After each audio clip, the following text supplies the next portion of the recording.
Bien, nuevamente bienvenidas. Comienzo oficialmente con la grabación de la sesión de la clase de hoy correspondiente al, eh, correspondiente al 20 de febrero. Esta sesión correspondía realizarla el día 18 de febrero, pero por motivos personales míos la eh, aplazamos para el día de hoy.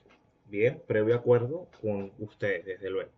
Comenzamos nuestra clase con el concepto de variación, ya habiendo recapitulado lo que vimos en la sesión pasada respecto al cambio lingüístico, el asidero social de dicho proceso y la variación lingüística como etapa previa al cambio, al cambio en las lenguas. ¿Qué entenderemos por variación? Desde luego, hay muchos autores que la definen, que la conceptualizan, pero para efectos del curso me parece muy adecuada la definición que da el profesor Obediente de variación en la nota Norma y usos lingüísticos a propósito de los verbos poner y colocar. Según el profesor Obediente, partiendo de otros tantos autores, desde luego, la variación lingüística consiste en la propiedad que poseen las lenguas de presentar oscilaciones en relación con factores históricos, geográficos, sociales y situacionales. Fíjense ustedes, como decíamos en la sesión pasada, las lenguas no son entidades o bloques monolíticos que permanecen inalterables en el tiempo. No, de ninguna manera. Por eso, quizá un poco la lingüística decimonónica, o mejor dicho, sí, la lingüística decimonónica y hasta las primeras décadas del siglo XX, entendían las lenguas hasta cierto punto como organismos vivos, que nacen, se desarrollan y mueren. Al haber un desarrollo de ese organismo vivo, según la lingüística decimonónica, evidentemente van a presentar oscilaciones, van a presentar fluctuaciones en cuanto a su estructura, en cuanto a su composición.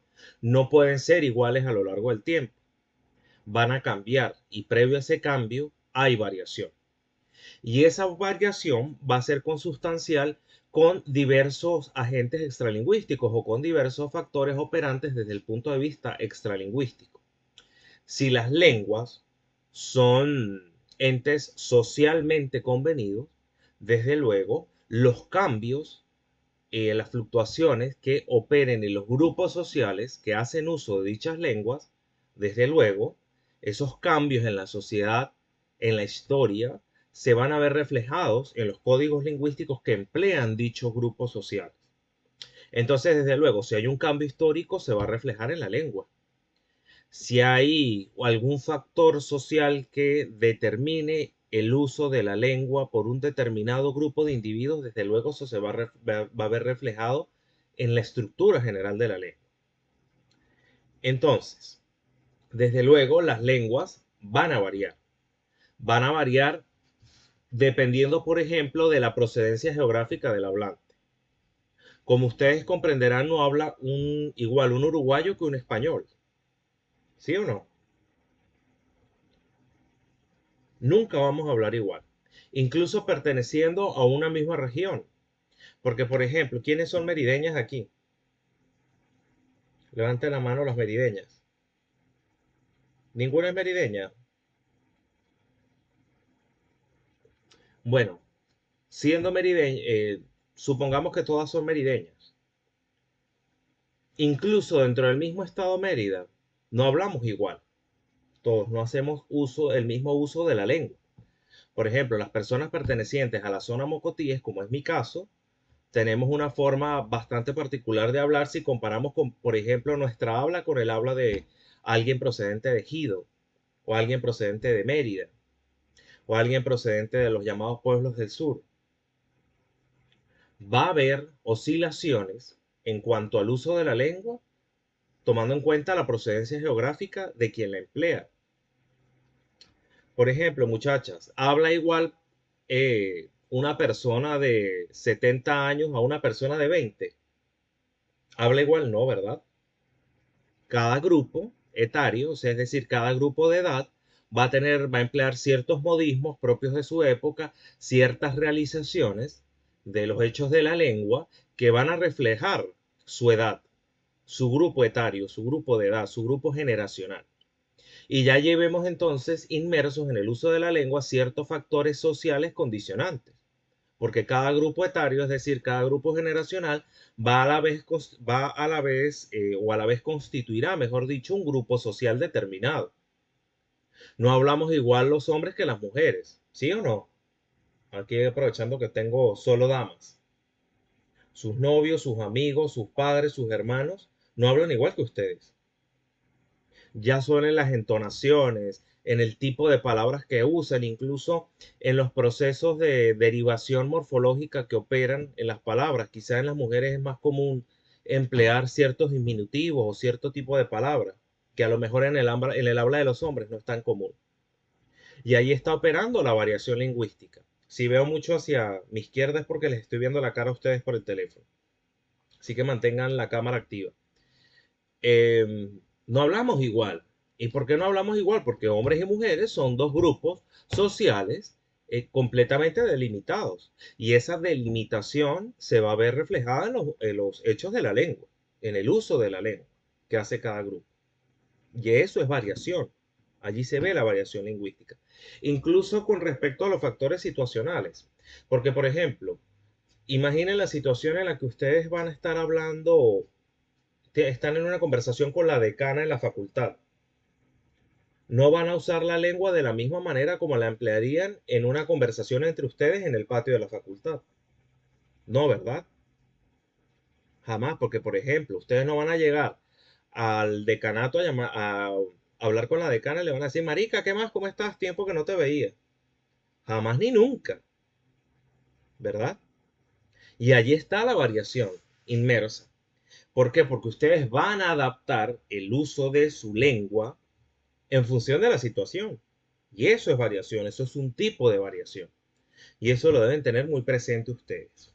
A lo largo de este semestre de Historia de la Lengua no es que vamos a ver tantos casos de variación, porque vamos a estar quizá más enfocados en el cambio lingüístico. Pero es importante que ustedes reconozcan la etapa previa al cambio, que es la variación, al menos desde el punto de vista conceptual. Desde luego, ya cuando lleguemos al castellano medieval, sí vamos a ver algunos, desde el punto de vista textual, en unos textos que vamos a analizar, sí vamos a ver algunos casos de variación en el momento de la Edad Media, ¿no? Del medievo castellano, ¿sí? Pero por lo general vamos a hablar de cambio. Hasta aquí me siguen con respecto a lo dicho. ¿Sí o no? ¿Todo bien? Vale. ¿Qué pasa? El proceso de variación lingüística ha sido estudiado a lo largo de los siglos, y específica, a lo largo de los siglos no, en las últimas décadas, mejor dicho. Pero específicamente en 1951, este señor, Lev Lidal, estableció los llamados parámetros variacionales, ¿sí? Estos parámetros variacionales, ya, disculpen ustedes que llegó algo acá.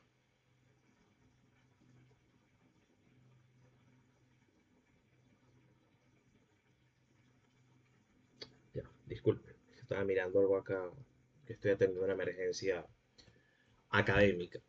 Bien, este señor estableció tres parámetros variacionales o tres ejes que condicionan el proceso de variación lingüística. En primer término, eh, este señor habló del eje de la diacronía. El eje de la diacronía tiene que ver con el tiempo, ¿sí?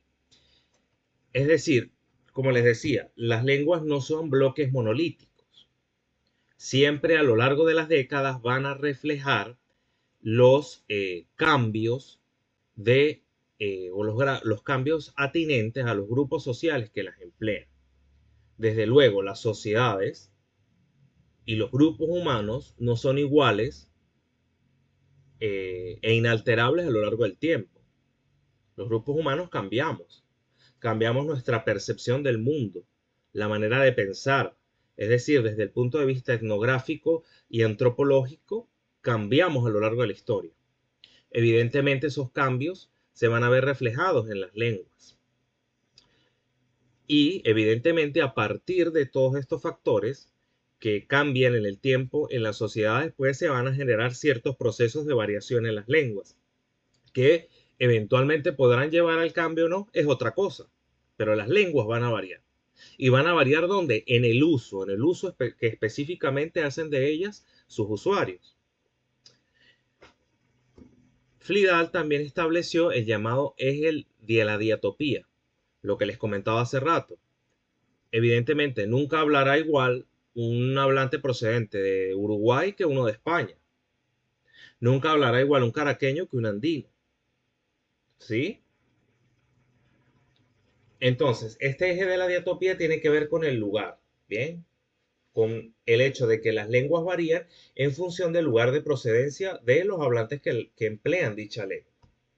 En tercer lugar, nos conseguimos con el eje de la diastratía, que tiene que ver con los grupos sociales, lo que les decía también.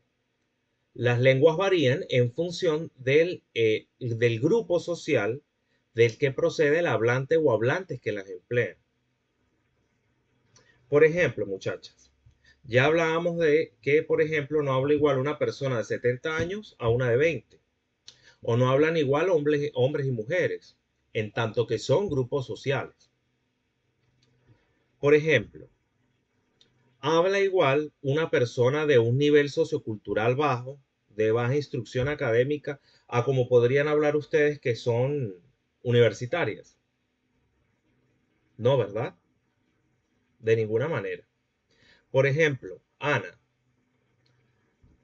supongamos que yo te pido a ti, dime que me expliques o que, digamos, me remitas o me comentes algún rasgo propio del habla de los llamados malandros. Un malandro hablaría igual, por ejemplo, que tú.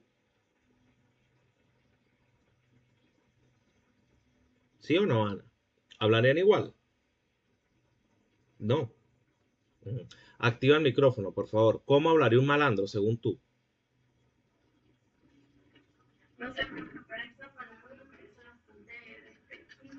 Puede ser despectiva, pero ya voy a justificar su uso. Tranquila, ya te voy a decir por qué.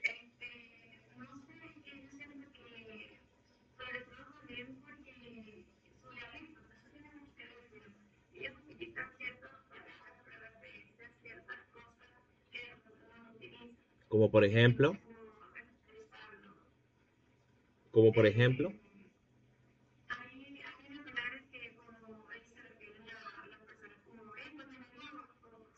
exactamente, eso sería un tratamiento.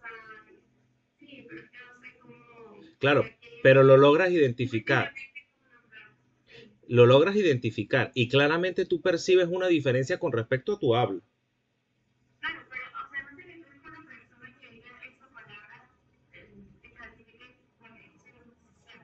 Exactamente, porque estaríamos cayendo en un estereotipo lingüístico.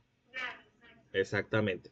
Ojo, justifico el uso de la palabra malandro no por sonar despectivo, sino que hay un trabajo muy serio para efectos del español de Venezuela en el que se caracteriza el sociolecto del habla malandra. Se llama así, habla malandra. Se califica de esa forma ese sociolecto, ¿sí?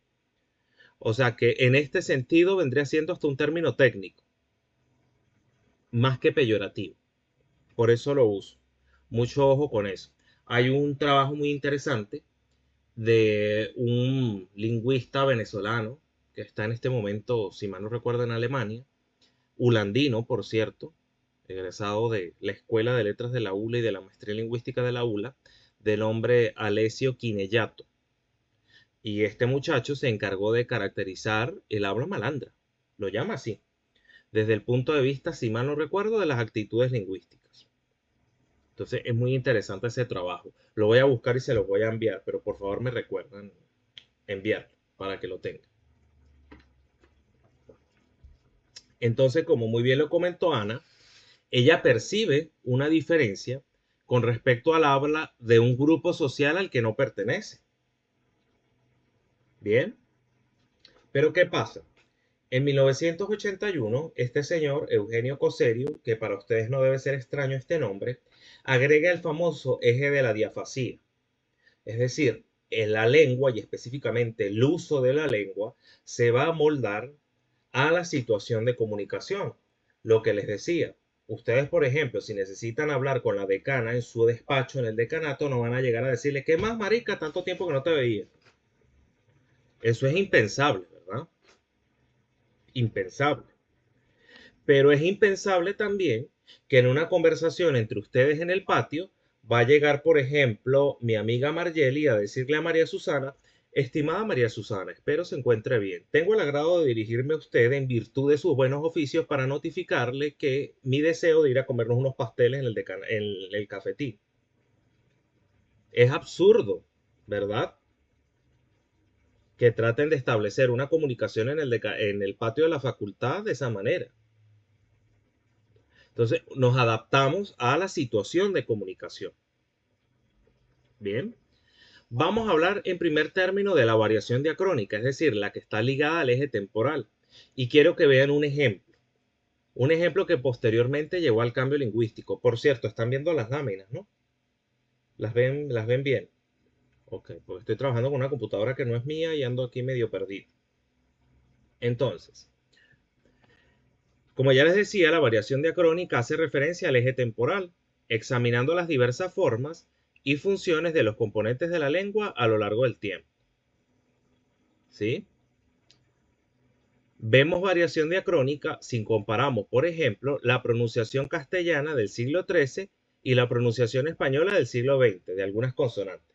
Es decir, por ejemplo, si comparamos la manera de pronunciar el sustantivo por el cual mencionamos el tercer mes del año, marzo. Vamos a comenzar de adelante para atrás, es decir, vamos a hablar de la pronunciación de esa palabra en las distintas latitudes del dominio hispánico en la actualidad y comparemos cómo se pronunciaba esa misma palabra en la Edad Media. Por ejemplo, amiga Jade, por favor, active el micrófono. Aquí todo el mundo habla. ¿Cómo pronuncias tú el tercer mes del año? ¿Cómo lo mencionas? Marzo, exactamente. Mi amiga Jade, por ser americana, al igual que todos nosotros, la va a pronunciar de esta manera, como está acá, resaltado en rojo. Marzo, es decir, empleando el segmento fricativo alveolar sordo, ¿sí? Pero, por ejemplo, si mi amiga Jade fuera del centro norte de España, no diría marzo, como lo decimos nosotros, diría marzo, ceceando, porque los hablantes del centro norte de España son ceceantes. Bien, nosotros los americanos somos ceceantes, que son dos cosas distintas. Ya hablaremos de eso. Pero ¿dónde está la variación diacrónica acá? Por ejemplo, en la Edad Media no decían ni marzo, ceceando, ni marzo, ceceando. Decían marzo, como con una T y una S. Marzo, marzo. Es decir, empleando esta consonante que se quedó en la Edad Media, la que estoy señalando allí con el puntero. Esa consonante es la africada alveolar sorda. Repito, esta consonante que estoy señalando acá con el puntero se quedó en la Edad Media, no pasó al español moderno y se puede mencionar a través del enunciado africado alveolar sordo. Africado alveolar sordo. No se les olvide ese enunciado porque en las clases venideras vamos a ver el origen de ese fonema en la historia de la lengua española y cómo desapareció. Porque repito, ese fonema no llegó al español moderno, se quedó en la Edad Media castellana. Africado alveolar sordo, este señor de aquí. ¿Vale? Entonces, en la Edad Media, repito, no decían ni marzo, como un hablante perteneciente al centro norte de España, ni marzo, como lo diría un americano, por ejemplo. Dirían marzo, como con una T y una S. Marzo. ¿Bien? Y allí vemos variación diacrónica, variación que después llevó al cambio. Sí, pero vemos variación diacrónica.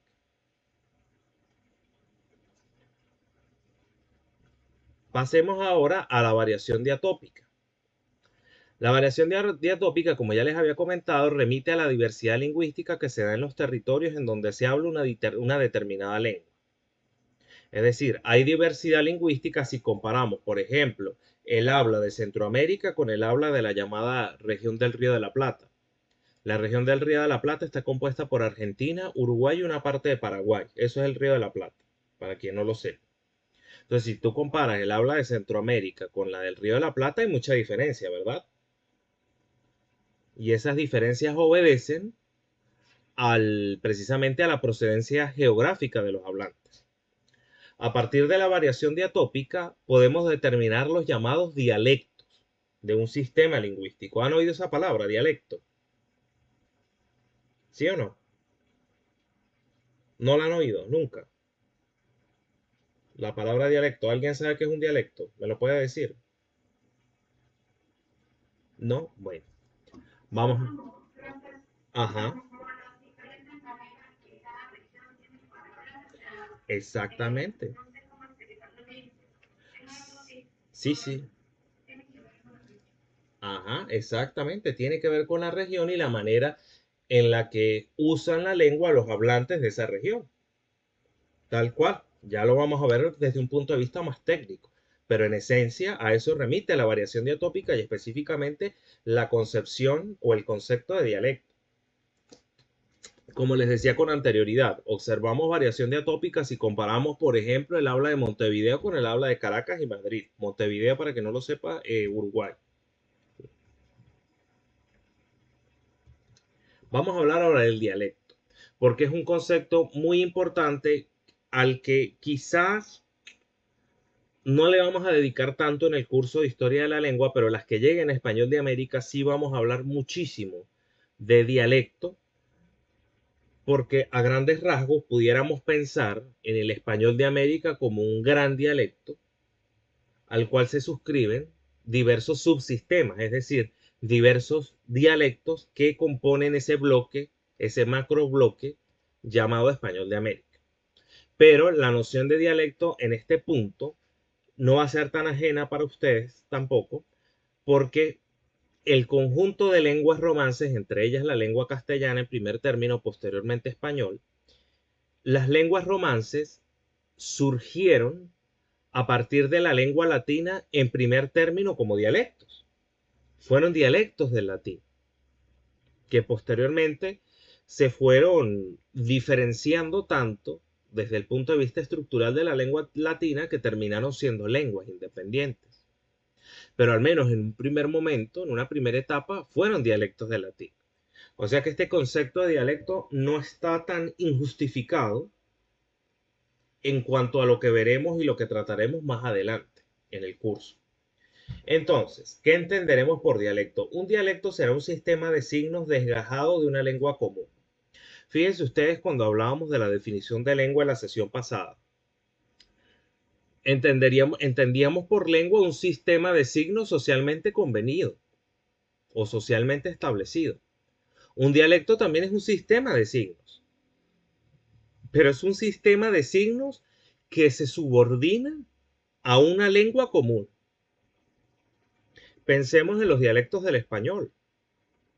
Podemos comparar todos los dialectos de la lengua española, pero siempre van a estar subordinados o desgajados de una lengua común. ¿Por qué?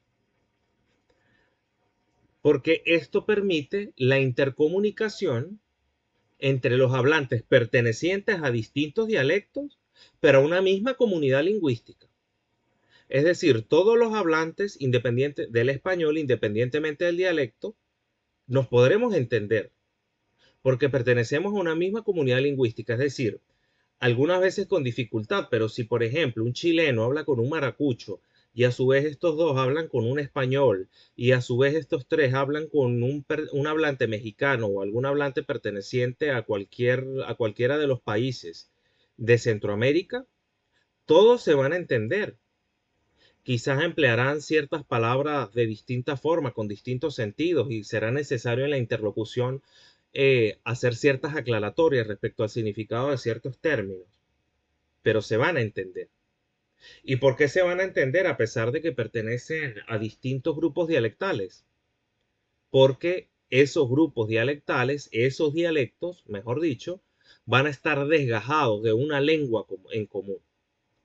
¿Bien? ¿Me entienden esto? ¿Sí? Cualquier cosa me detienen y preguntan. Los dialectos se diferencian aún más en la medida en que estén más separados territorialmente. Por lo general, estos coinciden con accidentes geográficos. ¿Quién de ustedes no es de Mérida?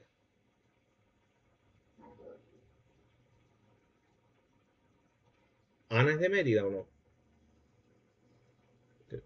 ¿De dónde eres?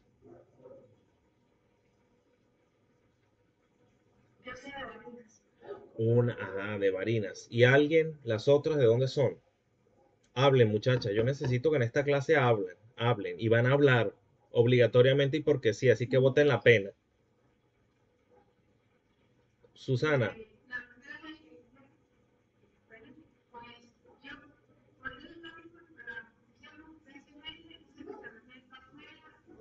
eh, Estado Mérida, Estado Mérida, Estado Mérida.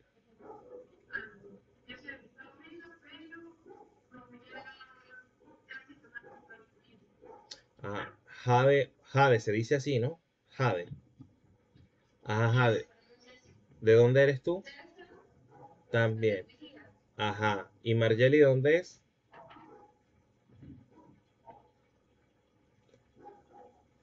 No te oigo, Margeli. Un poquito.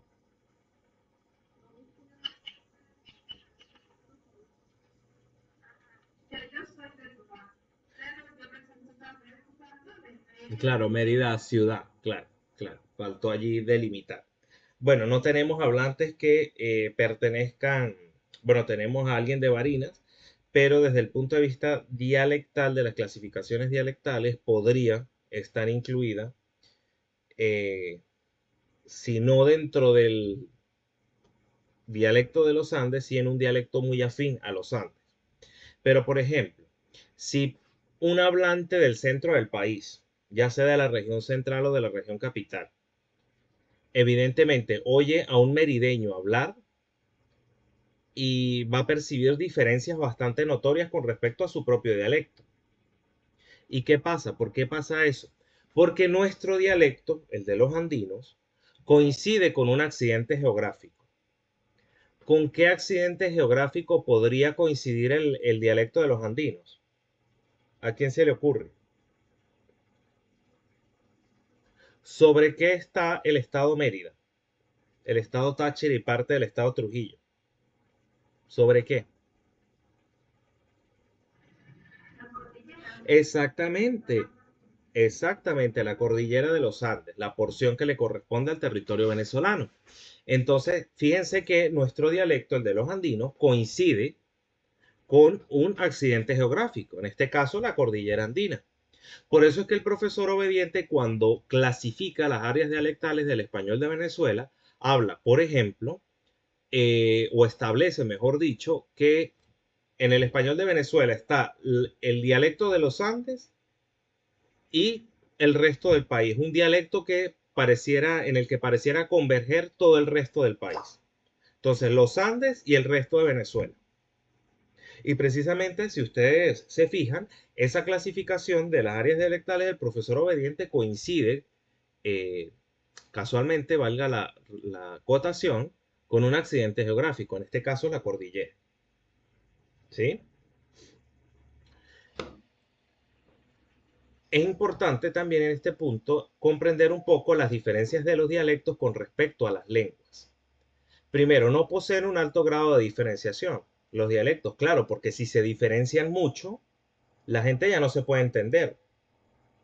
Lo que les decía hace rato, un maracucho habla con un madrileño, se van a entender. Con dificultad en algunos contextos, pero se van a entender. ¿Por qué? Porque los sistemas que manejan no poseen un alto grado de diferenciación. Son subsistemas de una misma lengua. ¿Sí? Bueno, a menos de... esto está sujeto a ciertos matices también, ¿no? Porque podemos pensar en el chino mandarín, que hay dialectos tan diferenciados los unos de los otros que la comunicación se dificulta en algunos contextos. Pero teóricamente hablando, los dialectos no poseen un alto grado de diferenciación. Una segunda característica de los dialectos es que sus diferencias no han sido codificadas. Es decir, tú no te vas a conseguir una gramática del dialecto de los orientales, por ejemplo. A eso me refiero con que las diferencias no han sido codificadas. ¿Sí? O no te vas a conseguir con una gramática, por ejemplo, del dialecto de los tobareños, para mi amiga que es casi que paisana, del Valle del Mocotíes. Bien, entonces, a eso me refiero con que no son, las diferencias de los dialectos no son codificadas, porque claro, ¿cómo vas a crear, por ejemplo, una gramática de un dialecto cuando no constituye ese dialecto la regla general de una lengua? De igual forma, los dialectos, aunque esto también hay que matizarlo, no poseen literatura escrita. Aunque aquí mis amigas de letras, mención literatura hispanoamericana y venezolana, se opondrán un poco a esta afirmación porque, bueno, ya hay literatura que refleja un tanto ciertas culturas asociadas a ciertos dialectos. Por ejemplo, la famosa literatura gaucha, ¿sí? Cuando hablamos de literatura latinoamericana. Entonces esto hay que matizarlo un poco también, pero bueno, a grandes rasgos no debería haber una literatura, digamos, o al menos un género literario, sí, un tipo de literatura que esté suscrita a un dialecto en concreto. Bien. Y finalmente los dialectos son inteligibles entre sí, las lenguas no tanto. Lo que les decía, independientemente de con quién hablemos, de dónde provenga un hablante de la lengua española, le vamos a entender. En algunos casos con dificultad, pero nos vamos a entender. Las lenguas no tanto. Es decir, las lenguas no es que son tan inteligibles entre sí. Claro, esto está sujeto a matices también, porque por ejemplo, ustedes oyen hablar a un hablante del portugués, algo le entienden, ¿sí? O escuchan hablar a un hablante del italiano, valga la redundancia, y le van a entender algo, un poquito, pero entienden. Hasta aquí todo claro.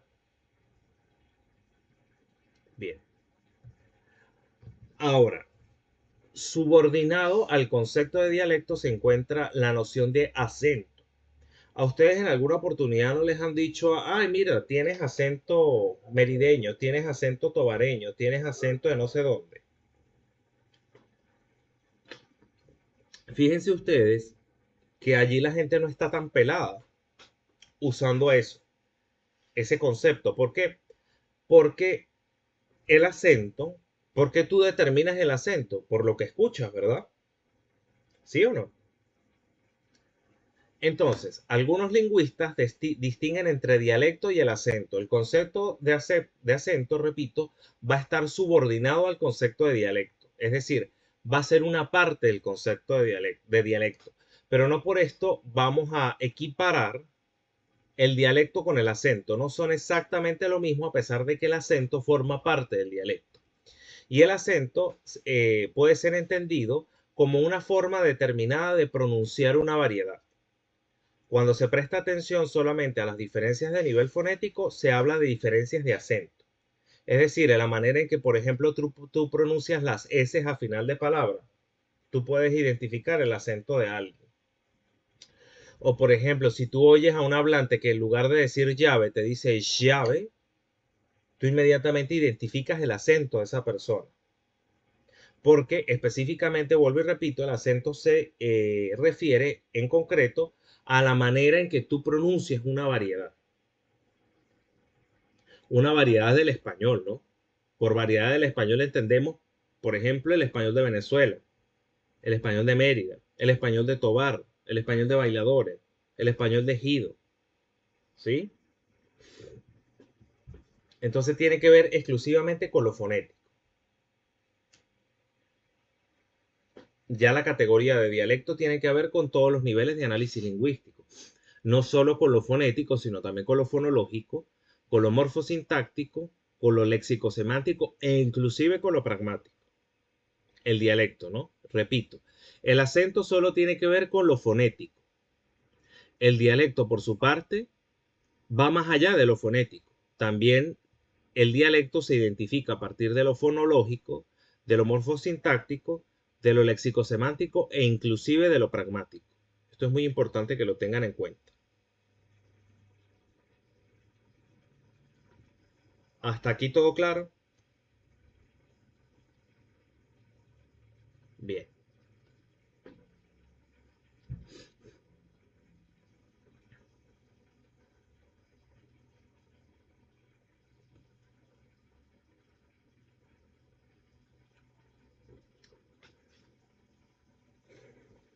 Continuamos entonces. Hablemos ahora de la variación diafásica, la que propuso Eugenio Coserio cuando hablaba del el eje de la diafasía. Los hechos lingüísticos varían según la situación de comunicación, lo que permite hablar de manifestaciones diafásicamente diferentes según si el hablante se expresa en un auditorio o en una charla con amigos cercanos. Lo que les decía hace rato, su uso de la lengua va a variar si, por ejemplo, se encuentran hablando con la decana en su oficina, en su despacho, o si, por ejemplo, ustedes se encuentran en una conversación informal en el patio de la facultad. Nunca va a ser igual esa conversación. Si comparamos ambos eventos comunicativos, ¿no? La charla con la decana y la charla con las amigas en el patio de la facultad. Nunca va a ser lo mismo. ¿Sí o no?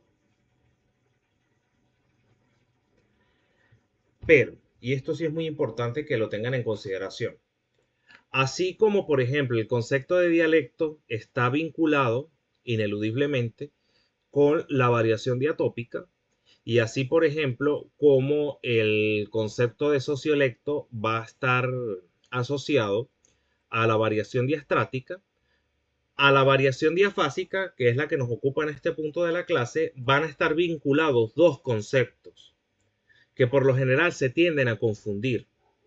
¿Sí? Reitero, a la variación diafásica están vinculados o asociados dos conceptos muy necesarios que por lo general tendemos a confundir. El primero de ellos es el concepto de estilo. Estilo. Véanlo aquí. Estilo. Y el segundo concepto asociado a la variación diafásica es el llamado registro. Entonces, a la variación diafásica se subordinan dos conceptos, el estilo y el registro. ¿Que tienden a confundirse esos conceptos? Sí, pero son distintos en cuanto a su alcance. Ya vamos a ver por qué.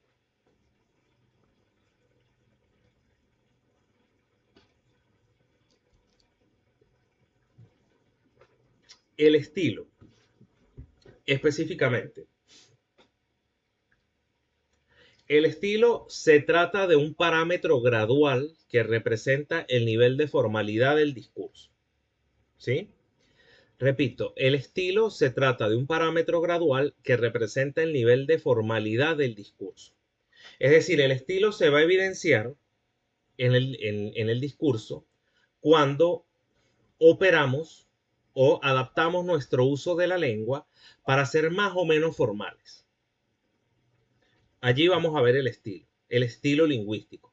Repito, este se va a observar cuando adaptamos o hacemos que nuestros usos lingüísticos varíen para hacer que para hacer que el discurso o nuestro discurso sea más o menos formal. Bien, por eso los hablantes deben saber categorizar la situación en términos del grado de formalidad. Es decir, nosotros como hablantes competentes de una determinada lengua sabemos categorizar una situación de comunicación en cuanto a su grado de formalidad. Es decir, nosotros sabemos determinar cuándo debemos ser más o menos formales. Por ejemplo, en esta situación de comunicación, en esta clase es un evento discursivo con ciertos participantes a través de cierto canal de comunicación y en el cual vamos a tratar ciertos temas. Yo no puedo llegar como, digamos, moderador de este evento del discurso y como su profesor, yo no puedo llegar y decirle a Margeli, ¿qué más, Margeli, chama? ¿Cómo va todo allá en Tobar? No puedo, ¿verdad? Ustedes son mis estudiantes, yo soy su profesor y requiero cierto comportamiento desde el punto de vista lingüístico con respecto a mi audiencia, que son ustedes. Bien. Igual, por ejemplo, Jade, si va a preguntar algo en la clase, quizá lo más adecuado en Jade no sería que le preguntara a un profesor o profesora, mira, chama, no te estoy entendiendo nada. Está más embolatado que el carrizo. No estaría bien, ¿verdad? Porque Jade, como hablante competente de la lengua española, sabe categorizar la situación de comunicación en términos del grado de formalidad. Ella sabe cuándo ser formal y cuándo no ser formal. ¿Sí o no? Al igual que Margeli, al igual que María Susana, y al igual que Ana, y al igual que Gilbert. Bien. Entonces, en ese sentido, la profesora Alexandra Álvarez, recuerden este nombre porque es un nombre muy importante para la lingüística en Venezuela. Alexandra Álvarez, repito, profesora jubilada del Departamento de Lingüística de la ULA. Alexandra Álvarez, profesora jubilada del Departamento de Lingüística de la ULA, en su libro llamado Textos Sociolingüísticos, repito, Alexandra Álvarez en su libro llamado Textos Sociolingüísticos, ella establece que el estilo o los estilos lingüísticos van desde el estilo congelado hasta el estilo íntimo. Y desde el estilo congelado hasta el estilo íntimo habrá un conjunto de estilos intermedios que van a estar asociados al grado de formalidad del evento comunicativo. Entonces, en el caso del estilo congelado, repito, según la profesora Alexandra Álvarez, ella, digamos, establece una categorización de los estilos lingüísticos en los eventos comunicativos. Y ese estilo va a oscilar desde el estilo congelado, el más formal, hasta el estilo íntimo, el menos formal. Y entre el estilo congelado y entre el estilo íntimo, habrá un conjunto de estilos intermedios que estarán determinados por el grado de formalidad de la comunicación. Entonces, por ejemplo, el estilo congelado es ese estilo que se emplearía cuando nos dirigimos, por ejemplo, o cuando hablamos con altos jerarcas. Por ejemplo, ese estilo congelado se va a observar como cuando tú hablas con un rey, o cuando tú hablas con el papa, o cuando tú hablas con un presidente. Tienes que ser exageradamente formal. Por eso se habla de un estilo congelado. Ahora bien, en la famosa conversación de ustedes con la decana, quizás se observaría allí un estilo formal, que no es tan exageradamente elaborado como el congelado. Es un poco menos formal, pero sigue dentro del dominio de la formalidad. En tercer lugar, y quizá en un punto intermedio, nos conseguiríamos con el estilo consultativo. Ese estilo consultativo lo vemos sobre todo mucho nosotros los merideños del estado Mérida, ¿no? Para que no se confundan, incluidos todos los municipios. Eso lo observamos mucho los merideños, por ejemplo, cuando vamos a pedir una dirección o cuando entramos a un lugar a pedir una dirección o a consultar algo. Por ejemplo, cuando ustedes van a supongan que cuando van a la oficina de la licenciada Ada, a que las cambie de sección, a que las inscriba de forma extemporánea o algo, y para evitar el regaño de la licenciada Ada, ustedes le dicen, licenciada Ada, ¿cómo está? Mire, ¿será que por favor usted me puede cambiar de sección? O, mire, licenciada Ada, ¿será que usted me puede informar de cuándo son las inscripciones? Allí se observa el estilo consultativo. ¿Bien? ¿Por qué? Porque, como su nombre lo indica, están consultando algo. No está siendo tan exageradamente formal, pero tampoco está siendo informal. ¿Bien? Luego vendría el estilo casual. Ese estilo en el que ya pasas al dominio de la informalidad, pero mantienes cierto grado de distancia social con quien hablas. El estilo casual lo observarían, por ejemplo, cuando ustedes conversan con sus compañeros de clase. Allí ves el estilo casual. Y ya en el extremo del polo de la informalidad nos conseguiríamos en último término con el estilo íntimo. Que ese estilo íntimo lo observamos, por ejemplo, cuando conversamos con nuestros padres, o cuando se conversa con la pareja, o cuando se conversa con los hermanos, con los primos. Es decir, ese estilo se va a observar, el estilo íntimo, cuando no tienes absoluta conciencia de cómo estás hablando, ¿sí? Cuando no estás cuidando de ninguna forma la manera en la que hablas. Allí se observa el estilo íntimo. No sé si me siguen, si perciben la diferencia.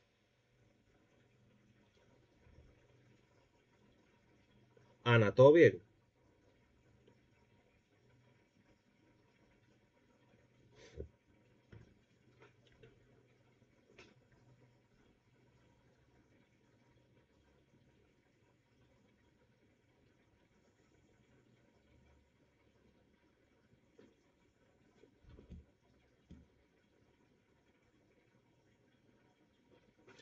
Cualquier duda, me detienen, vuelvo a preguntar. Si estaban copiando algo y no lo pudieron terminar de copiar, me detienen y yo lo vuelvo a decir, porque hablo rápido a veces.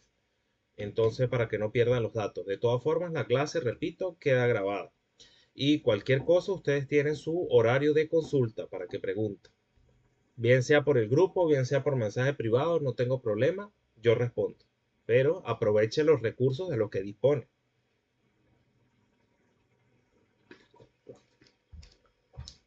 Entonces, el estilo congelado casi que cuando hablas con un presidente o un rey. El estilo formal, cuando hablas con la decana, que no eres tan exageradamente formal. El estilo consultativo, cuando van a preguntarle la fecha de las inscripciones a la licenciada Ada, ¿sí? El estilo casual, cuando hablan entre ustedes mismas en la facultad. Y el estilo íntimo, cuando hablan con su mamá, con su papá, con sus hermanos, con sus novios, con sus parejas, con lo que quieran. ¿Sí? Chévere. ¿Qué pasa con el estilo lingüístico? Es decir, ¿qué pasa con las maneras en las que nosotros graduamos el grado, valga la redundancia, de formalidad en el discurso? Que hacemos uso de todos los recursos pertenecientes a todos los niveles de análisis lingüístico. Es decir, podemos ser más o menos formales en la manera en que pronunciamos los sonidos. ¿Sí? Quizá en una conversación más formal yo voy a tratar de no comerme tanto las S a final de palabra, por ejemplo. En una conversación menos cuidada yo no dejo S a final de palabra. Yo, Gilmer Medina. Pero también podemos ser más o menos formales desde el punto de vista sintáctico. Por ejemplo, cuando tratamos a alguien de usted o cuando tratamos a alguien de tú. ¿Sí? Allí también se gradúa el grado de, o sí, se gradúa la formalidad en el discurso. Pero también desde el punto de vista léxico se puede modular el nivel de formalidad en el discurso. ¿Por qué? Porque yo no puedo llegar y decirles a de mira, carajita. ¿Ves? O yo no puedo venir a decirles a ustedes aquí en la clase, ah, muchachas, me duele la cacha. Voy a dejar la clase quieta. No puedo llegar a hacer eso, ¿verdad? Si a ustedes si yo me voy a quejar acá de un malestar, yo tengo que decirle a ustedes, muchachas, me duele la cabeza, voy a voy a dejar la clase hasta aquí. O muchachas, si me muevo mucho porque me está doliendo una pata, yo no puedo llegar a hacer eso aquí, ¿verdad? Tengo que ser más formal. Muchachas, me duele un pie.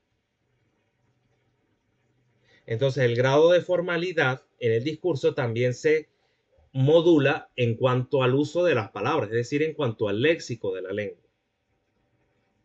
Entonces, por eso quiero que les quede muy claro esto, que el estilo lingüístico se observa en todos los niveles de análisis de la lengua.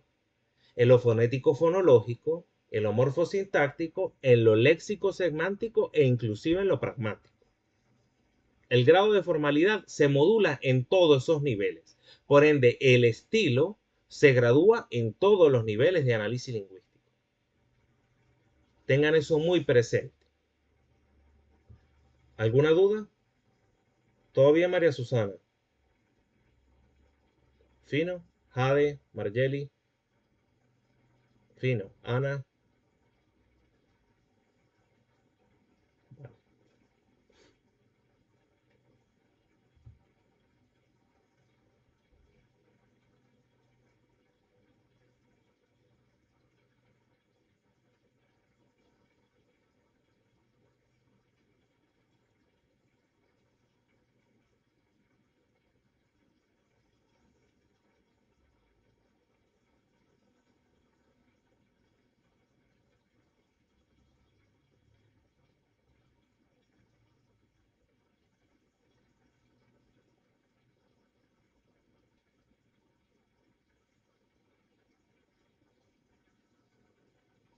Bien. Entonces, ojo pelado acá. El estilo, es decir, el estilo lingüístico, ¿no? El grado de formalidad inherente a un evento del discurso se va a modular apelando a recursos provenientes de todos los niveles de análisis lingüístico. Ojo con eso, porque ahora vamos a hablar del registro, ¿sí? El registro como concepto también ligado a la variación diafásica.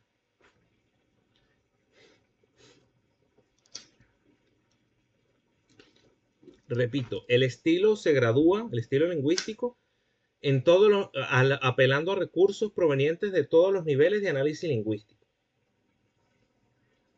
Ahora pasemos al segundo concepto también ligado a la variación diafásica. Y ese segundo concepto es el registro.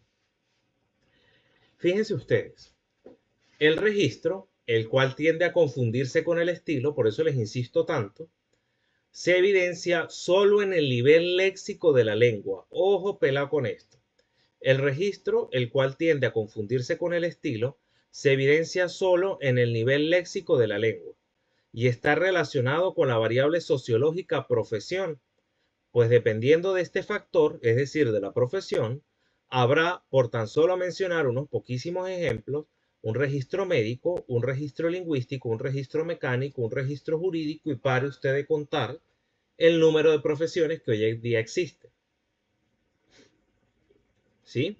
Entonces, fíjense, el estilo se determinaba en función de recursos provenientes de todos los niveles de análisis lingüístico. Pero el registro se determina a partir del léxico, pero el léxico que está relacionado con la profesión del hablante. Por ejemplo, los carpinteros van a tener un registro. Los médicos van a tener un registro propio de ellos.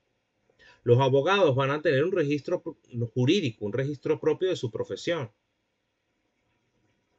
Los influencers, que eso ahora es una profesión, tienen un registro propio de su profesión. Ellos manejan determinados términos que les son propios de su actividad. ¿Sí?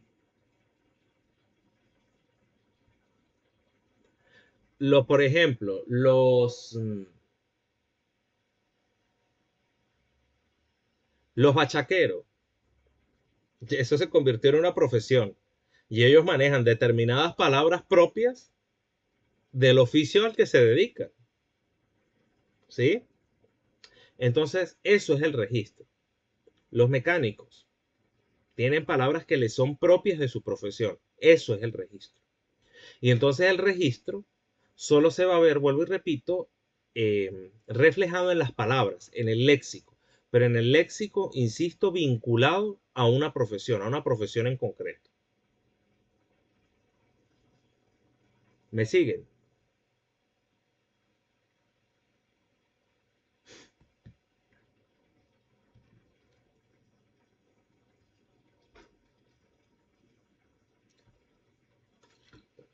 Por eso les hago la aclaratoria acá en esta suerte de pie de página que hay en la lámina, que dice, distinto del estilo, el registro se evidencia, ya,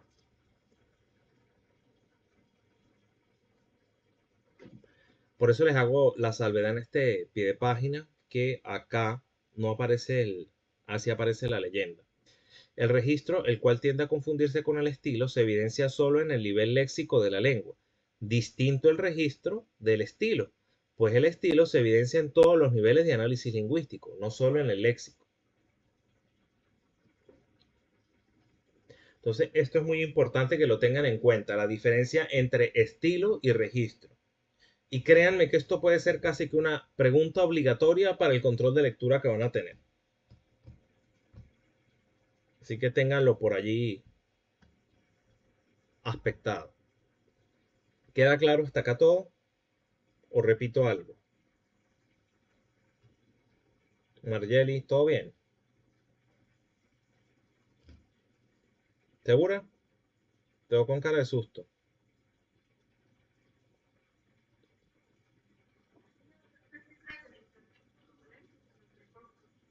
Vale, tranquila. De todas formas, recuerda que está el video. Va a estar el video ahora en el canal. Lo puedes ver para que escuches lo que por allí de repente se te entrecortó y cualquier duda me preguntas. Sabes que tienes tu horario de consulta. El horario de consulta se va a ampliar. Aprovecho de decirles. Ya no va a ser de martes a viernes, sino de lunes a viernes. De 1 a 6 de la tarde. Así que aprovecha. ¿Vale? Sigo entonces. Seguimos entonces con la variación diastrática, la cual corresponde a la diversidad lingüística relacionada con los distintos grupos sociales de las comunidades hablantes, cada uno de los cuales representa un sociolecto. ¿Sí?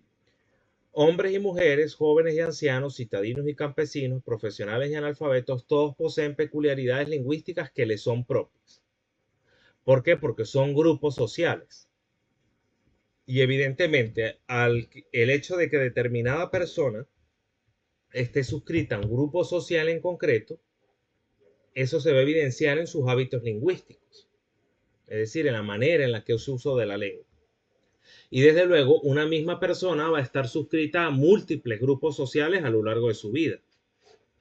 Por ejemplo, fulanito de tal es hombre, ya por eso está determinado, está suscrito a un grupo social, es joven, ya allí está suscrito a otro grupo social, es campesino, allí está suscrito a otro grupo social, es analfabeto, otro grupo social más, y así sucesivamente. Y todo eso se va a ver reflejado ineludiblemente en el uso que hace la persona de su lengua, de su lengua materna. Y bueno, también principalmente de la materna, ¿no? A menos de que también sea un hablante muy competente en una lengua extranjera. Quizá eso se pudiera ver también reflejado, ¿no? En una segunda lengua. Pero lo ideal, digamos, a grandes rasgos y en primera instancia es que en la lengua materna se vean reflejados este tipo, este tipo de factores, es decir, los grupos sociales y las características lingüísticas de ese grupo social se van a ver reflejadas, ¿no? Predominantemente en una lengua materna.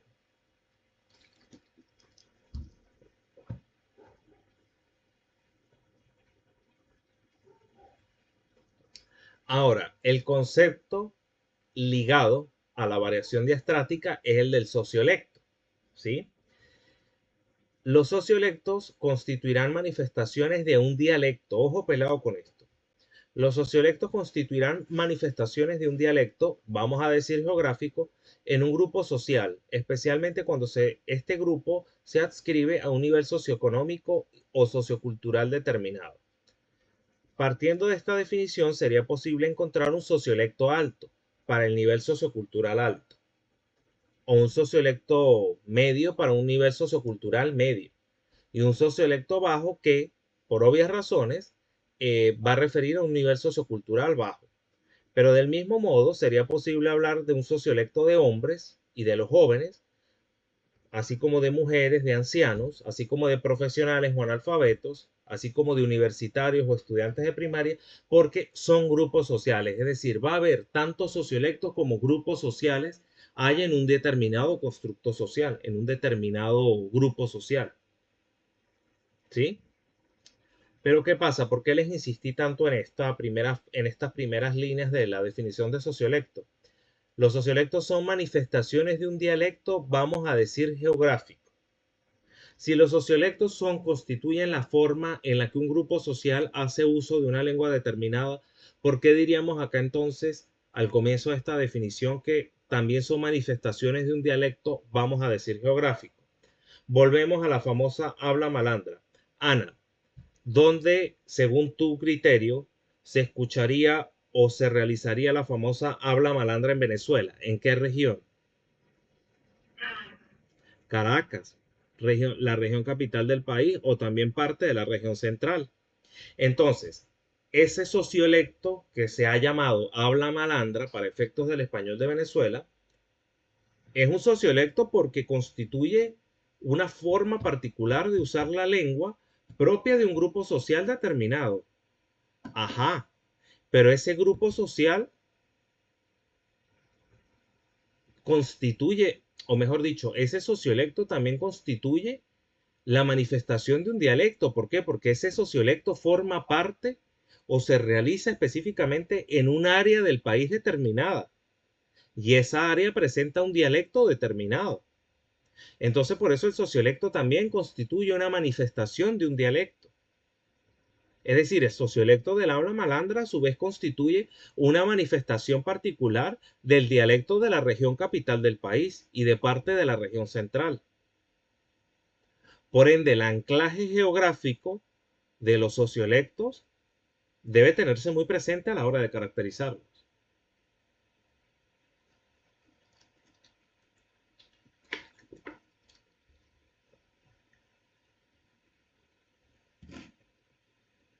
No sé si me entendieron esto último que les quise comentar. ¿Me entendieron o repito?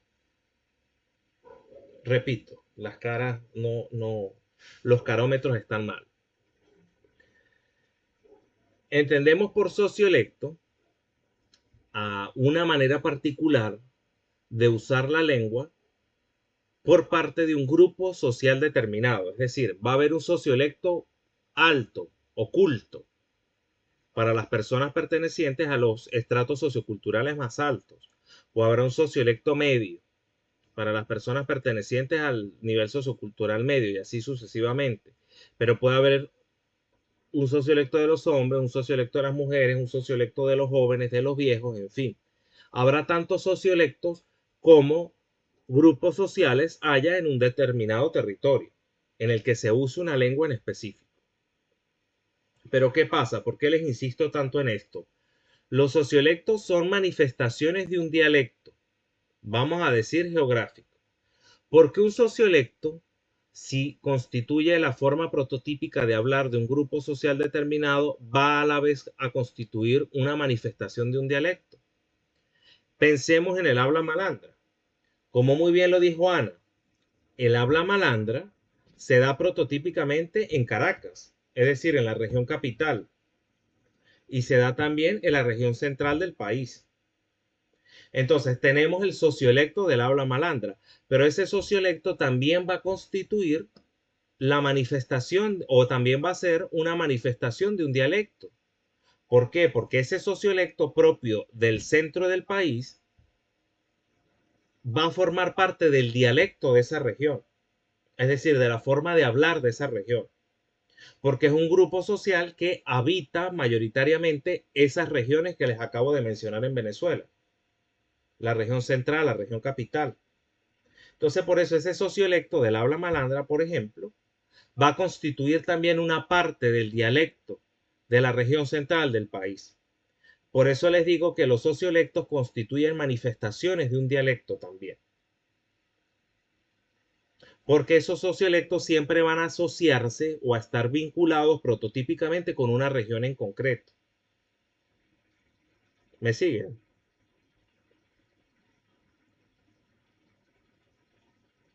Ajá, pregunte, Margeli.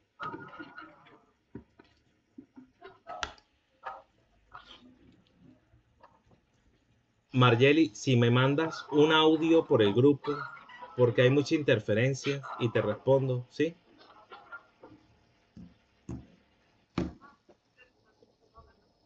Ahora te oigo un poquitico mejor. Dime a ver.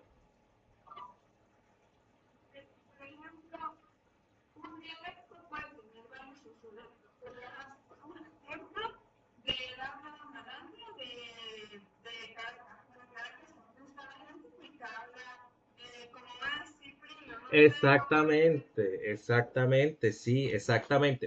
Por eso, eso ejemplifica perfectamente lo que les trato de decir.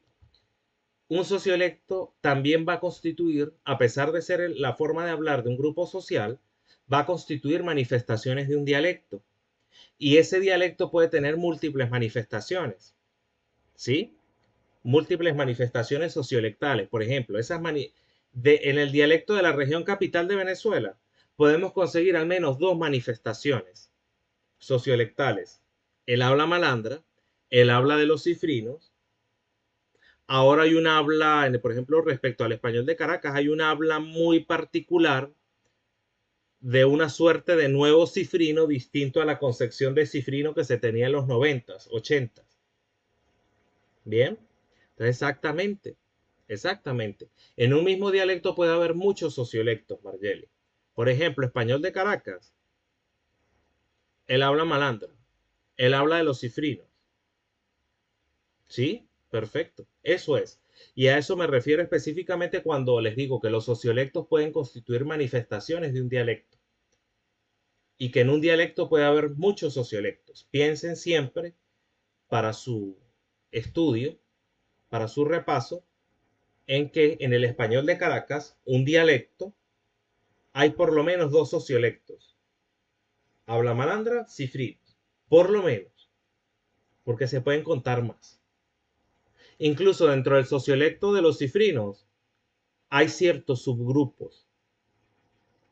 Que no es lo mismo un cifrino de los 80 a los 90 a un cifrino de ahora. Lo que pudiéramos considerar de un cifrino actualmente. Excelente. Así es, Margel.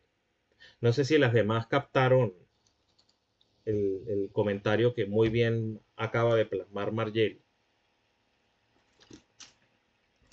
Perfecto, entonces.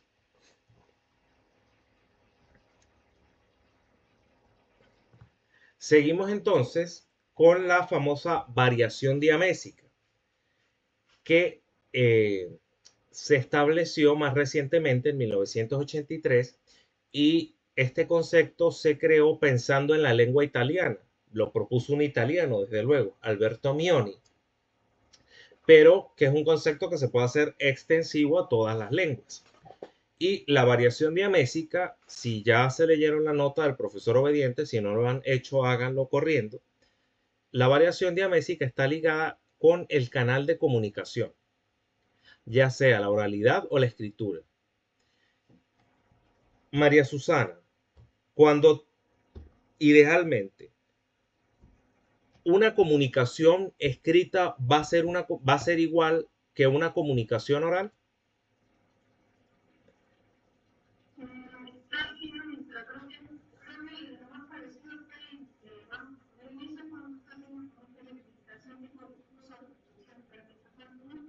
No, ¿verdad? ¿Qué diferencia cuál sería la principal diferencia según tú de una comunicación escrita versus una comunicación oral? ¿Cuál sería la principal diferencia según tú? Más allá del canal de escritura, ¿no? Que es obvio. Más allá del canal de comunicación, perdón, que es obvia la diferencia.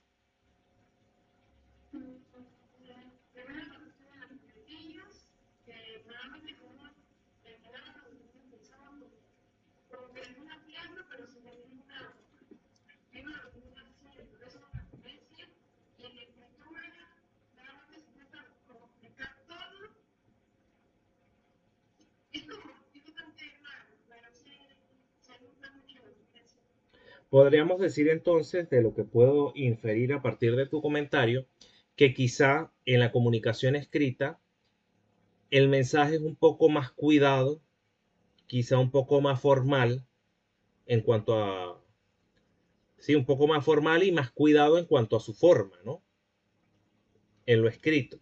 Quizá en la oralidad es un poco menos cuidado y elaborado el mensaje. ¿Es quizá lo que me quieres decir? Exactamente. Muy bien. Nunca va a ser igual una comunicación realizada a través de la oralidad a como lo sería una comunicación realizada a través de la escritura. ¿Por qué? Porque esto se relaciona indefectiblemente con la inmediatez y la distancia comunicacional. Ojo con esto. Con la inmediatez y la distancia comunicacional. ¿Por qué? Porque un mensaje oral es más inmediato. ¿Sí o no? Llega más rápido. el mensaje se transmite más rápido. Y al ser más inmediato, da menos tiempo de cuidar el mensaje. Por eso hay, por ejemplo, muletillas, como muy bien lo indicó María Susana. ¿Sí o no? Porque da menos tiempo de cuidar el mensaje. Bien. No obstante, el mensaje escrito va a ser mucho más distante. Distante en el sentido de que el mensaje, el contenido proposicional del mensaje, se va a transmitir con mayor demora. Por eso es más distante. Y al haber más distancia, es decir, al haber más demora en cuanto a la transmisión del mensaje, evidentemente va a haber más tiempo también de cuidar la forma de lo que se dice. Bien. Entonces, si lo vemos desde este punto de vista, quizá el mensaje escrito es más distante y quizá más formal, más elaborado, más elevado, en contraposición al mensaje transmitido mediante la oralidad, que va a ser más inmediato, menos cuidado y menos formal. Pero ahora yo les pregunto a ustedes, bueno, en un momento les hago la pregunta. Pasemos a la siguiente lámina porque quiero que vean algo. Lo anterior entonces se relaciona con el polo de lo inmediato en contraposición al polo de la distancia. Ambos polos fueron propuestos por Peter Koch y Wolf Osterreicher en 1990. El polo de lo inmediato se caracteriza por un uso de la lengua más familiar e informal, lo que les decía a propósito de la comunicación mediante la oralidad, ¿sí? En la cual se evidenciaría el polo de lo inmediato. Por ende, la comunicación a través de la oralidad, al menos prototípicamente, se caracterizaría por un uso de la lengua más familiar e informal, en contraposición al polo de la distancia, caracterizado por un uso de la lengua más formal y más elevado, lo que se observaría, por ejemplo, en la comunicación escrita, que al ser más distante, más demorada, quizás se podría caracterizar por un uso de la lengua más formal, más cuidado, porque hay más tiempo para preparar el mensaje. ¿Sí o no?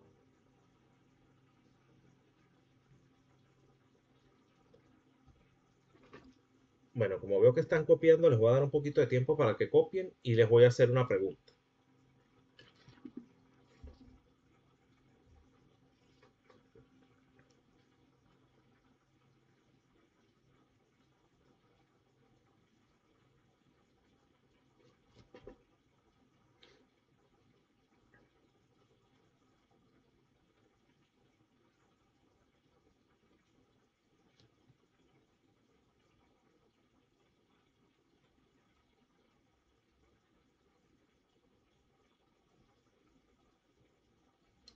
De todas formas, no se preocupen porque esto se los mandé por el grupo, ¿oyeron? En el PDF que les envié la semana pasada de las láminas está esto también.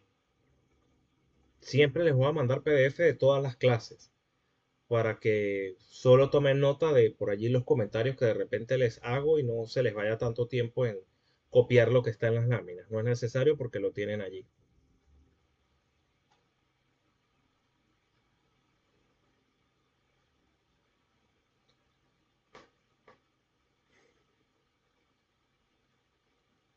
Ok, les pregunto. Cuando ustedes mandan un mensaje por WhatsApp, ¿a ustedes les parece que esa comunicación a través de WhatsApp, siendo un mensaje escrito, sería esa comunicación inmediata o distante? ¿Qué opinas tú, Jade?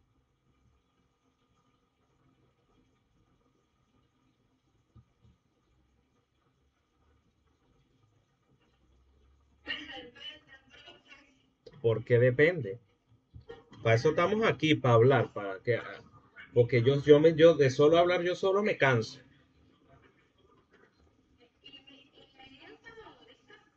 Ajá, un mensaje escrito por WhatsApp, un mensaje que tú le mandes, por ejemplo, a un hermano tuyo, hermana, o a tu mamá, o a quien quieras.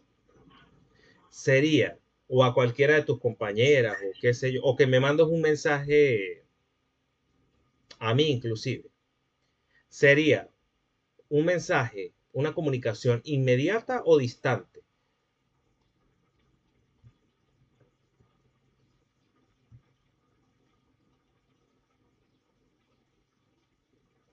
Ah, porque quitó la cámara la mujer ahora. ¿Mm? No se me esconda.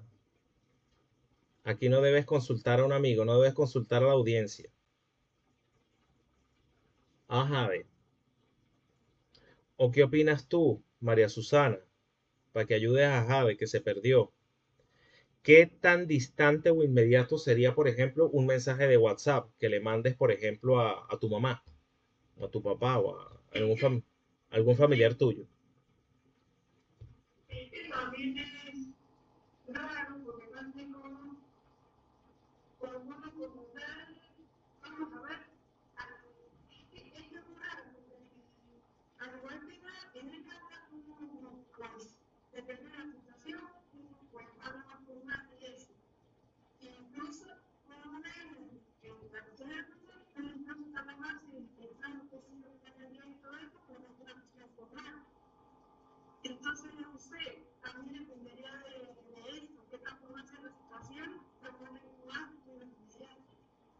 Exactamente. Entonces, ¿qué pasa? ¿A qué quiero llegar con esto? Dado que en la actualidad nos podemos comunicar con mayor inmediatez, con mayor velocidad, a través de estos medios, por ejemplo el WhatsApp, las fronteras entre lo oral y lo escrito se han hecho un poco más difusas. Es decir, no es igual un mensaje de WhatsApp ahora en cuanto a su grado de formalidad, en cuanto a la elaboración del mensaje, a como sería, por ejemplo, una carta escrita hace 100 años, 60 años. No es lo mismo, ¿verdad? Quizá esa carta, por ser más distante en cuanto a la intención de su comunicación y a la velocidad de comunicación, era más elaborada, más formal. Pero el mensaje de WhatsApp es prácticamente inmediato, porque el mensaje, el contenido proposicional del mensaje se transmite de forma inmediata. Y por ende ese mensaje no tiene por qué ser tan formal, tan elaborado. Y más aún cuando ese mensaje va a un interlocutor y se realiza en un evento de comunicación en el que no tenemos por qué ser tan formales. Entonces, ¿qué quiero que les quede en la mente con esto? Que en la actualidad las, las fronteras entre lo oral y lo escrito son bastante difusas en cuanto a la inmediatez o distancia comunicacional. ¿Por qué? Porque un mensaje escrito en la actualidad puede ser inmediato.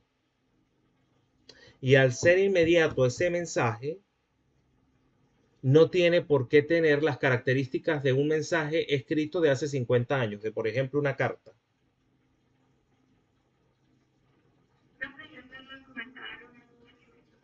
Ajá.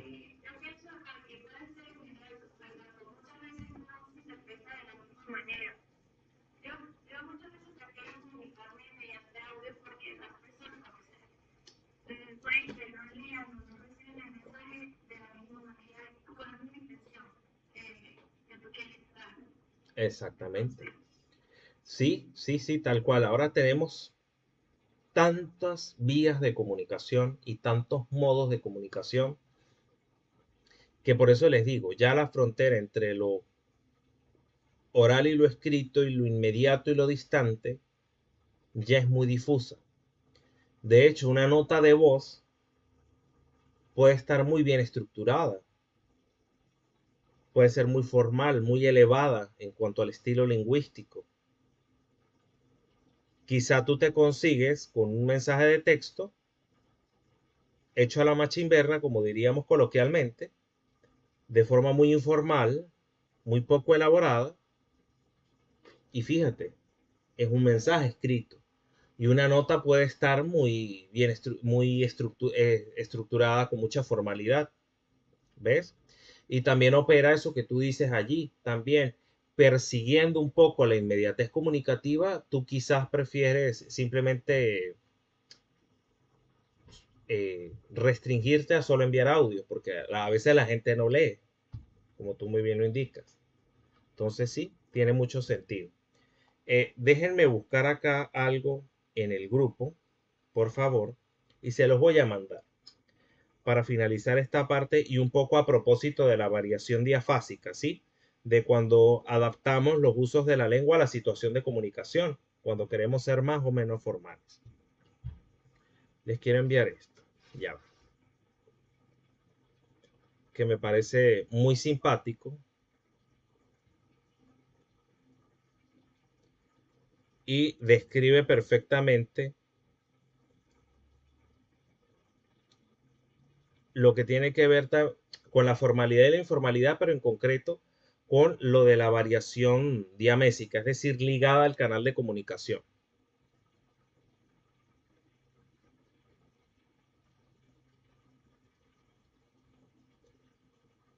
Ya, estén pendientes del grupo, por favor, que les voy a enviar algo allí, que se les va a hacer muy gracioso. Bueno, a mí al menos me da risa. Y que en efecto describe muy bien lo que es la variación diamésica. Ya lo voy a mandar, estoy buscándolo acá, que no lo tenía a la mano. Ya.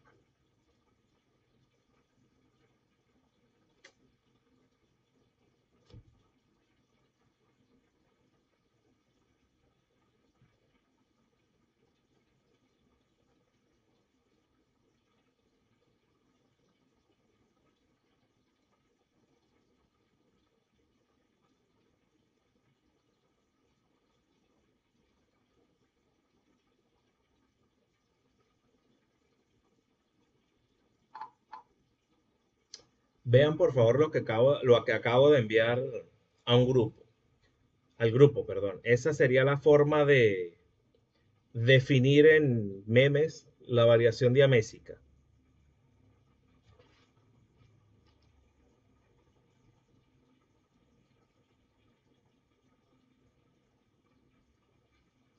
Yo escribiendo mensajes, yo mandando un audio.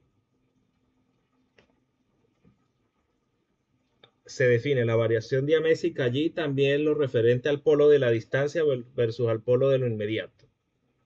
Se ve clarito en los tres memes que les envié. Bien, entonces,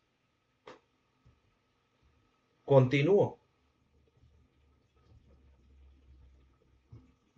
Ya vistos los conceptos de cambio lingüístico y vistos el concepto de la variación y sus tipos o sus parámetros, les vuelvo a preguntar, ¿qué es una lengua? Una lengua constituye un sistema articulado de signos socialmente establecido que permite el ejercicio del lenguaje y la comunicación entre miembros pertenecientes a una misma comunidad lingüística. Y esos miembros se van a poder comunicar independientemente de su dialecto, de su sociolecto, de la situación de comunicación y entre otros factores. ¿Vale? Pero al ser las lenguas entes socialmente establecidos, determinados y convenidos, quiere decir entonces que las lenguas son reflejos de las sociedades que las emplean. Y al ser reflejo de las sociedades que las emplean, las lenguas no se pueden estudiar únicamente atendiendo a su estructura interna. Es preciso estudiar lo que ocurre alrededor de las lenguas, es decir, es necesario estudiar lo extralingüístico.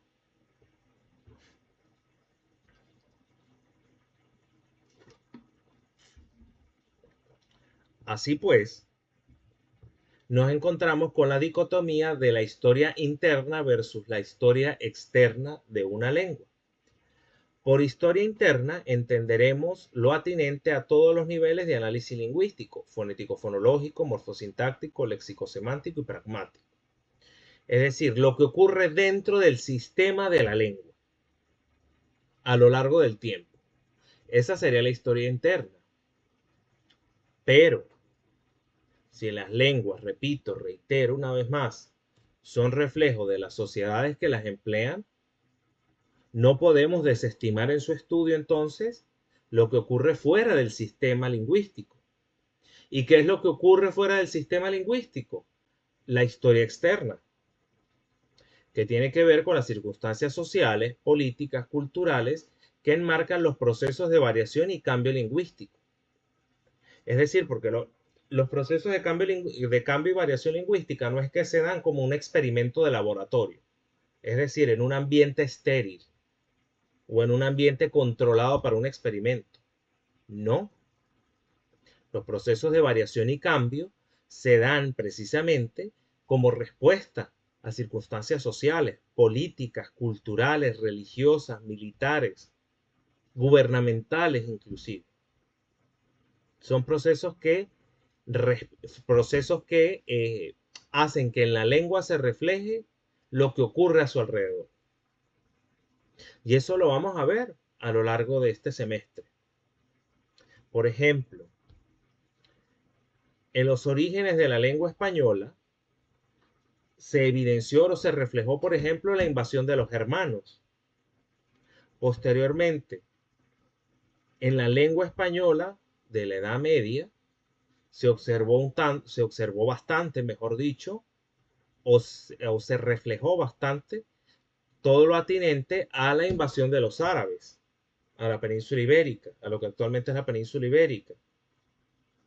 ¿Sí? Pero también en la lengua española se reflejó la llegada de los judíos a la península ibérica. En la lengua española se reflejó incluso lo que consiguieron los españoles cuando llegaron al continente americano.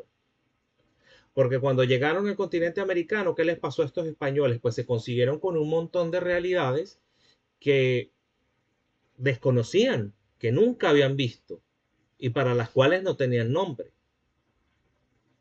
Por ende se incorporaron a la lengua un conjunto de términos que no existían en la lengua española, términos propios de las lenguas amerindias y que servían para denominar esas realidades que se consiguieron en el Nuevo Mundo que nunca habían visto, desde luego. Entonces, hasta de ese proceso de encuentro entre dos mundos, la lengua española en su estructura tiene el reflejo de eso, un testimonio de eso, múltiples testimonios de eso, que son las palabras indígenas que se fueron indexando con el tiempo al vocabulario de la lengua española. Por ejemplo, la palabra canoa, la palabra ji, ¿sí? La palabra, en fin, múltiples palabras que se incorporaron de las lenguas amerindias al español. Es decir, siempre, si solo pensamos en la lengua española, siempre la historia externa se va a ver reflejada en la historia interna. O sea, la estructura de la lengua siempre va a dar cuenta de lo que ha vivido esta en su historia y de lo que ha influido sobre el código lingüístico a lo largo de los siglos de existencia de dicho código, de dicho idioma. No sé si me captan la idea. ¿Sí?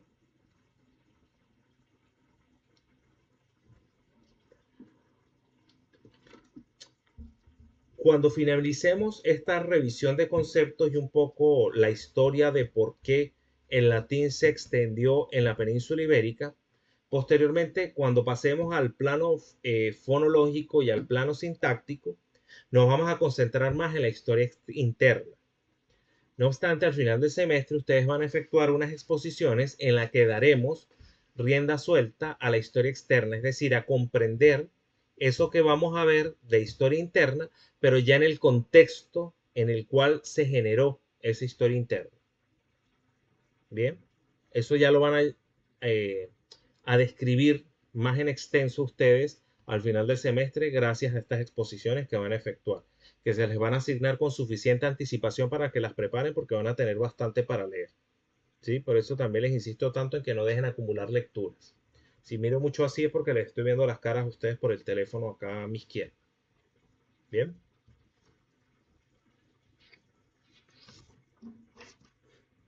¿Todo claro hasta aquí? Bien.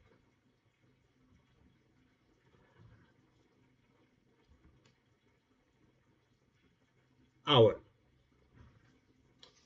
¿qué pasa, muchachas? Hablando un poco de lo que es la historia interna y la historia externa de una lengua, desde el siglo XIX, desde la lingüística decimonónica, se desarrolló la tendencia, o al menos en ese momento se desarrolló la tendencia a entender las lenguas como organismos vivos. Y en tanto que organismos vivos, en el siglo XIX, gracias al trabajo filológico que se efectuaba, y mis amigas acá de clásicas ya tendrán cierta idea al respecto, gracias a ese trabajo filológico se establecía el parentesco de las lenguas, ¿sí? Al concebirlas como seres vivos, también se las asumía como organismos que nacen, se desarrollan y mueren. Pero también se comienza a aplicar a las lenguas las nociones de familia, de parentesco, es decir, se empezó a estudiar las distintas familias lingüísticas, es decir, determinar a qué familia podía pertenecer una lengua. Bien, porque claro, si tú concibes las lenguas como organismos vivos, evidentemente deben tener un linaje, una familia, un parentesco, una filiación. Entonces estos conceptos de linaje, parentesco, familia, filiación, propios de la biología, se comenzaron a aplicar a las lenguas, concibiéndolas evidentemente, vuelvo y repito, como organismos vivos. Pero estos medios para establecer el parentesco lingüístico, eh, o mejor dicho, estos parentescos lingüísticos o estas familias lingüísticas no se determinaban así de forma arbitraria, ¿no? Sino que había medios específicos para determinar ese parentesco en las lenguas. Uno de esos medios era la documentación histórica. Cuando hay documentos de esa lengua, documentos históricos de esa lengua, bueno, se puede determinar de dónde venía y con qué lenguas está emparentada. Ajá, pero la cosa se complica cuando no había documentos. Y cuando no había documentos, o en situaciones en las que no hay documentos, se desarrolló el método histórico comparativo. Se llama así, método histórico comparativo. Este método consiste en la comparación, valga la redundancia, sistemática de las lenguas en cuestión para buscar rasgos lingüísticos semejantes. Es decir, cuando no había documentos, se procedía a comparar. Esa fue la misión, la gran misión y el gran aporte, a mi modo de ver, de la lingüística del siglo XIX, de la lingüística decimonónica. ¿Por qué? Porque se comenzaron a comparar un conjunto de lenguas y a establecer qué había de común entre estas lenguas. Si se determinaban varios elementos comunes entre las lenguas, se podía establecer entonces que estas lenguas estaban emparentadas, que tenían un parentesco, una filiación, que eran familia, que pertenecían a una misma familia.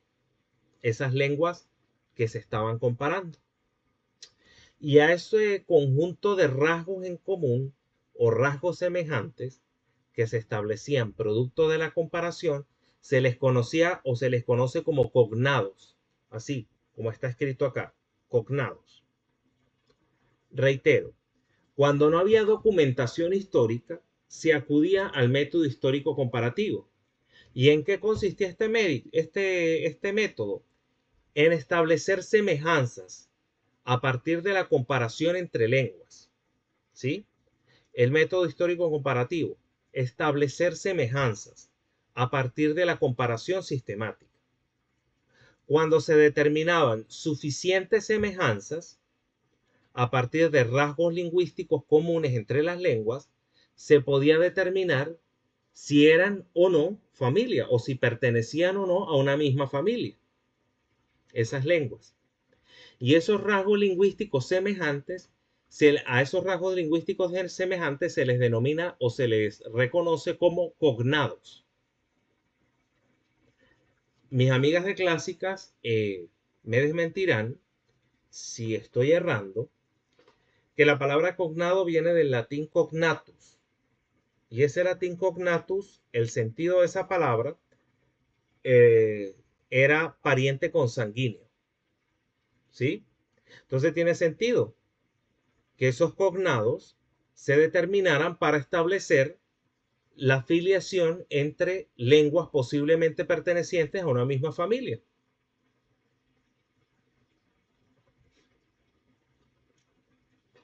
¿Me siguen hasta acá? Bien, pero ¿qué pasa, muchachas? Claro, se procedía al método histórico comparativo, si no había documentos. Chévere, pero entonces, ¿cómo sabemos que una lengua constituyó el ancestro de un conjunto de lenguas modernas? Si no hay documentos de esa lengua ancestral, ¿cómo sabemos que esa lengua constituyó el origen de lenguas en existencia hoy en día? Si no tenemos registro. Fácil. ¿Por qué? Porque a través de los rasgos comunes semejantes detectados, es decir, a partir o por medio de estos cognados, se reconstruía lo que pudo haber sido una determinada lengua ancestral. ¿Sí? Por ejemplo, hay un conjunto de lenguas que vienen, que ya vamos a hablar de eso, que pertenecen a la familia del indoeuropeo. El indoeuropeo fue una lengua que se habló hace más de, imagínate, en el 3000 antes de Cristo, ¿sí? Pero no hay registros del indoeuropeo. No se sabe, no hay algo escrito que nos pudiera indicar cómo pudo haber sido ese indoeuropeo. Pero se sabe que de la lengua indoeuropea derivó la familia lingüística indoeuropea. Y esa familia lingüística está constituida por múltiples lenguas.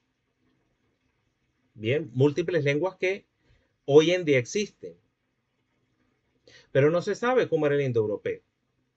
Pero partiendo de las características comunes de esas lenguas modernas aún en existencia, se puede determinar a partir de la reconstrucción y del establecimiento de los cognados, es decir, de los rasgos semejantes, a partir de esos rasgos semejantes se puede determinar cómo pudo haber sido esa lengua indoeuropea. ¿Sí? Entonces se hace una reconstrucción a partir de los rasgos semejantes compartidos por las lenguas modernas. A partir de esos rasgos comunes se determina lo que pudo haber sido una lengua ancestral. Entonces, ¿qué pasa? En ese método histórico comparativo, por medio de los rasgos comunes detectados, es decir, de los cognados, se reconstruye lo que pudo haber sido determinada lengua. A tal reconstrucción se le conoce como protolengua. ¿Sí? A una lengua reconstruida a partir de rasgos comunes propios de lenguas modernas. Eso es una protolengua. Por ejemplo, cuando les hablo del indoeuropeo hoy en día, lo que se sabe del indoeuropeo, bueno, ese indoeuropeo es un proto-indoeuropeo, una protolengua. ¿Por qué? Porque no hay un registro de ese indoeuropeo. Lo que se sabe del indoeuropeo se sabe gracias a la reconstrucción.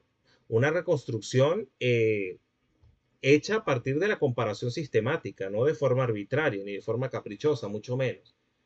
Pero se ha hecho exacto ese proto-indoeuropeo, en tanto que protolengua, se conoce su estructura gracias a la comparación, pero no es que tenemos un registro. O sea, se conoce cómo pudo haber sido. ¿Sí? Entonces, a partir del método histórico comparativo, se reconstruyen protolenguas, es decir, lo que pudo haber sido una lengua ancestral, de la que no hay registro. En eso consiste el método histórico comparativo y para eso se efectúa, para reconstruir una protolengua. ¿Me siguen? ¿Todo bien, Ana? ¿Todo bien?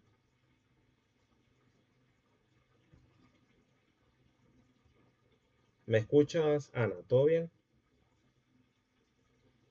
Sí. Bueno, muchachas, entonces, en la siguiente sesión, ya teniendo claros cuáles son los medios para establecer el parentesco lingüístico, que en primer término, repito, es la documentación histórica y en segundo lugar sería el método histórico comparativo que nos lleva a la construcción o reconstrucción de una protolengua. Teniendo en mente estos dos métodos, para la siguiente sesión vamos a hablar de la genealogía del español y a qué familia lingüística podría suscribirse el español. Esa genealogía del español se determinó a partir del método histórico comparativo. ¿Sí? Repito, la genealogía del español, la familia lingüística a la que pertenece el español, fue establecida a partir del método histórico comparativo. Y ese ancestro del español, común a otras lenguas también, se determinó a partir del método histórico comparativo. Eso lo vamos a ver en la siguiente sesión. Por hoy las voy a dejar descansar para que vayan respirando un poco con respecto a toda la información que les he dado y para que vayan ya concretando las lecturas que les fueron asignadas. La semana que viene les voy a mandar el cuestionario para el primer control de lectura. Voy a detener acá la grabación